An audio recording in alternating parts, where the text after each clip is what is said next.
Hey guys, it's Mr. Capozzi. So I had mentioned this in an email, hopefully you saw it, that I'm going to do Macbeth with you. And actually what that means is I'm probably doing most of it. I know you guys have a lot to do. I know you're getting a lot of work from your other classes. I really want you concentrating on your paper for our class. And as soon as I know more about the exam, I'll share that with you. I believe you've seen the information of what we do know, and that very simply is that the test is going to be given at home unless the school is open, which I don't know if that's happening or not. And it's either way, it's going to be 45 minutes. My guess on that, and by the way, I'm sorry, they said 45 minutes and an open question, that means an essay. And considering that one essay was typically 40 minutes and now they're saying 45, my guess is they're just giving you a little bit of extra time, and I'm speculating, and that's all it is. It's pure guessing, that maybe they're going to give you a choice and then you'll pick one, and maybe they're just giving you an extra few minutes. Anyway, as I said, right now that's all speculation. All we know is a 45-minute exam. Likely you're taking it at home. I will let you know the details as soon as I do know.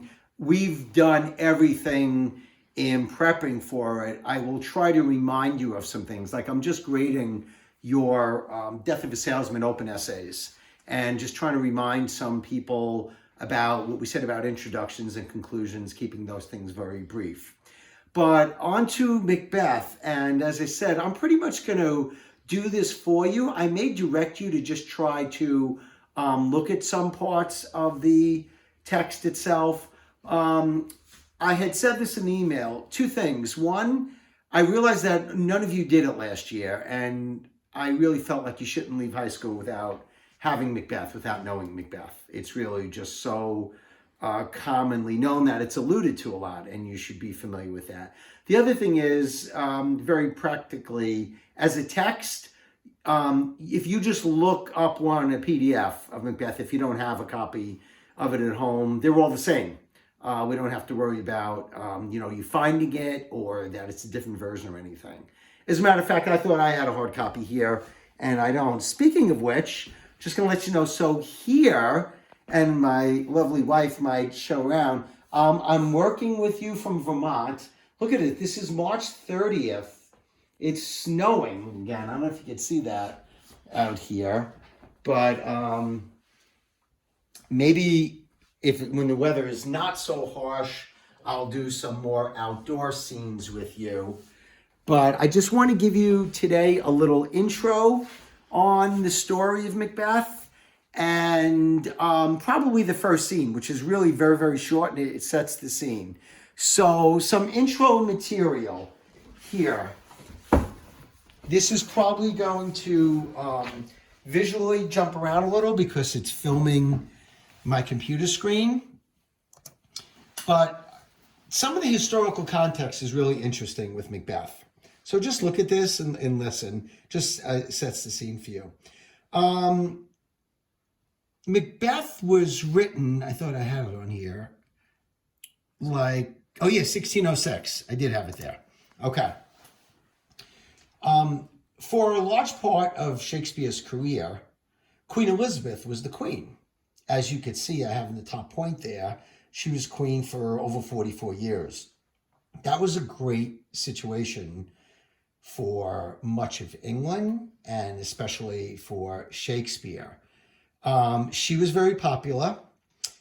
She was a strong supporter and a patron of the arts, hence Shakespeare. And so he enjoyed being a popular writer in a time where the queen loved his work.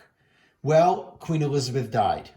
And as much as that upset people, you got to think 44 years back in that time frame, probably a good amount of people, that was their whole lifespan. And, they were born, she was queen, they died, and she was their queen. But obviously that was over when she died, and she died with no heir. She had no children. She was renowned for being the Virgin Queen. That left a big question mark, and for a number of reasons. One, who was going to be the heir, and we're going to get to that. I think it's that fourth bullet point says James I, who was from Scotland, was chosen as the successor. Okay, that was not an incredibly popular choice. coming from Scotland, he was considered an outsider. Now you have to remember the deck was stacked against him to begin with. I always liken it to, if any of you know who Lyndon Johnson was. Anyone? Anyone? Jake, do you know? Nicole? Sophie, any idea? Anyone know who Lyndon Johnson was? Well, he was American president. More importantly, who he followed. He followed Kennedy, John F. Kennedy, who, as I'm sure you know, was assassinated. An incredibly popular president. Young, dashing, intelligent. Reminds me a lot of myself when I was young. Anyway, anyone following him was going to be in a tough situation, and that was certainly the case for Lyndon Johnson. Similarly, James I in England. People were rebelling. There were plots against him, assassination plots. Shakespeare, well, he certainly wouldn't go so far as anything like that, was just concerned. James was a question mark, an unknown. He enjoyed a career with a queen who supported him and wasn't sure what this new ruler, this new king, was going to bring. So Shakespeare was a sharp guy, and he wrote Macbeth. Now, Shakespeare, as he always did, he looked at historical logs and journals and based stories and characters on real people, but he also changed things for his own purposes. And Macbeth was no exception. He did the same with that. And what you can know and should know, maybe right from the start, was that the play Macbeth very much has, and I think it's the last point to have there, very much has the theme that whoever's supposed to be king should be king with no questions. So Shakespeare puts out a play with that idea, and what's that do? Well, that's kind of smart, and that's kind of coming to the king's aid. And in Shakespeare's mind, maybe he would hopefully garner him the support that he enjoyed underneath Queen Elizabeth. And that is actually indeed what happened. James I wound up being fond of Shakespeare and his work and a supporter of the arts as well. And his career was able to continue in that vein. So that's the historical context. And we'll come back to that idea a few times as you see it developing in the story. So the play itself. One of the things that you have to accept, and we saw this in Hamlet with the ghost, is Shakespeare did like to include some supernatural elements. Mainly in Shakespeare, it's in the form of witches. They're going to be in the first scene. They set a tone, they set a theme, and they reappear a couple of times in the play, and they wind up being key to it. There are three witches to open the play. And by the way, I just want to point out, if you remember the beginning of Hamlet, the first scene was the ghost scene, was the guards out in front of the castle, and they were worried about because they had seen the ghost prior, and then the ghost appeared. In Shakespeare, it's the witches. I don't know if we talked about this with Hamlet. The plays were performed in the Globe Theater, going back to let's say around 1600. They certainly didn't have a lot of technology and special effects. Shakespeare often made his first scene something very visually catching, simply to get the crowds, the audience's attention, and have them settle down. People would see something starting, it was like, oh wow, that looks interesting, whatever, and shh, sit down, be quiet. They didn't have a PA system. To announce, ladies and gentlemen, please return to your seats. The play will be starting. So in this case, as I said, scene with the witches. So what we've got here, and being in quarantine, I couldn't employ a lot of people here, and my wife has been good enough to hold the camera. So we have three witches, or a moose. What do we have here, baby? Cat. A cat and a little monkey are going to be the three witches. All right. So if you picture, first of all, the scene opens, there's thunder and lightning, and these three witches come walking across a field. Some of the movie versions have it as like a beach scene, but it's a desolate area, okay? and they're just walking, and the first witch turns to the others and says, "When shall we three meet again, in thunder, lightning, or in rain? When the hurly-burly's done, when the battle's lost and won. That will be ere the set of sun. Where the place? Upon the heath, there to meet with Macbeth. I come, Grey Malkin, Paddock calls, anon." And then all three together say, "Fair is foul, foul is fair, hover through the fog and filthy air."